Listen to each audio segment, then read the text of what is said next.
This is why it's important that we go back to scriptural definition of things as opposed to glo- presently approved or accepted globally accepted definition of those things, because they don't necessarily line up with the plans and intentions of God, or at least God's perspective of the matter.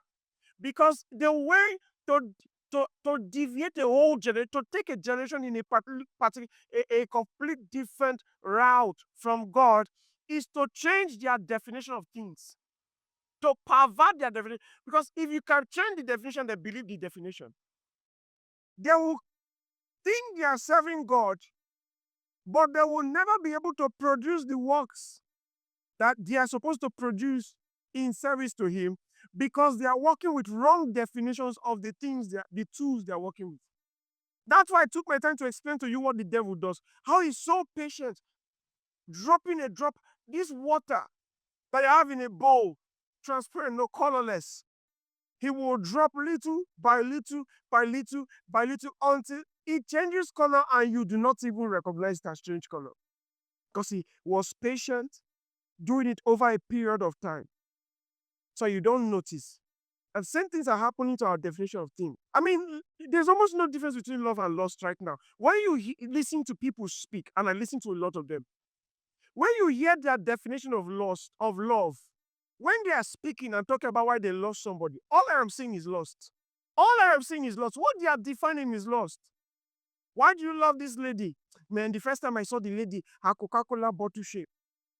Do you realize that when Adam met Eve, Adam did not fall in love with Eve? And I will define love. You don't, most people don't even, they don't realize that there was love in Adam's statement about Eve. Over the next 2 days, we will break every single thing he said down. And I'm going to show you, ladies, that whatever a man is saying to you, if it does not capture what Adam gave to men, was a template. What Eve embodied was a template for women. What Adam gave to men was a template. He gave men a template for how to see, how to fall in love, how to express love. Who says Adam did not express love? Adam, did you hear Adam? Did you hear the way he spoke about the woman? That man will beat that woman. That man will cheat on that woman. That man will want to subdue that woman. Do you hear the way Adam spoke about Eve? It was not when I saw you, oh my God, you eat. It's not you are the kuli kuli and sugar in my gari. It's not you are the honey in my cup of tea. You know, from the moment I saw you, my mind was no. But was that the moment I saw you? Absolutely. Because he woke up and saw Eve. And when he saw Eve, he said something, but it's not for today. So when I hear a lot of people talk about how they choose their spouses or what they fell in love with, in quotes, is lust I'm looking at. They're lusting after things. And who says it's only men that lust? Are you kidding me? When I hear people talk, men lost, men what they see, are you kidding me? Why do you people excuse women from all of these things? Maybe because you think, most women go to church the most. I'm not attacking anybody. Please. I'm just saying it. Manner of speaking. Forgive me. Amen.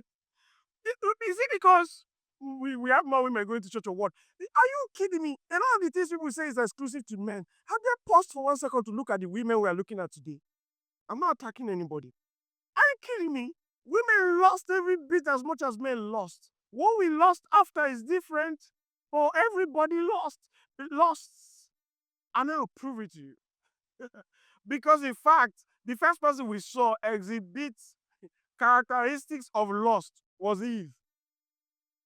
So, what is love? What is lust? Have we mixed it up? Because we've mixed up lust with love. And in fact, I've sat there in conferences where lust was taught as love. But I don't think, let me say this up front, I don't think those ministers wanted to mislead people. I don't think they're evil people. They're not. In fact, let me just say straight, they are not evil people. They are casualties of the war we two are fighting. So the devil keeps dropping little drops in the person who speaks to the people and people who are listening.